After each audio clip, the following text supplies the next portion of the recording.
значи имаме 6 или 7 пријави, значи од кои што некои беа посериозни со фрлање на нож, значи кај што го земаа, значи само од полиција ножот како материјал и ништо понатака не е покриено. Тори ова на ништо не личи, ни една институција не реагира.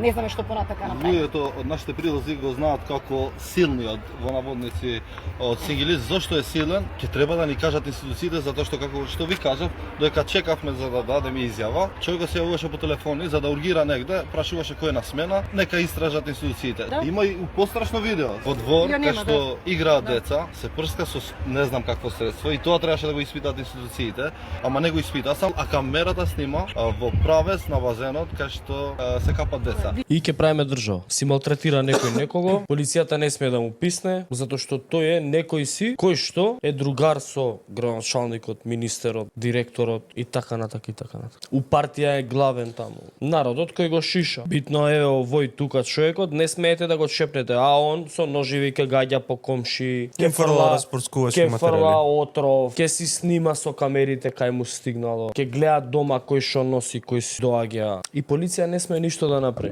У секое мало у цела Македонија има по една будала кој што го тормози и малтретира целото мало и никој ништо не може да направи. Слушај го коментарот. Вика, мене ме викнаа на распит во полиска станица затоа што сум напишал на Facebook предлог до Мицковсон да се разреши директорот на управа за имотно правни работи затоа што ПО во прилеп е паушал. Слобода на говор, не бе брат. Тоталитаризам, апсолутизам.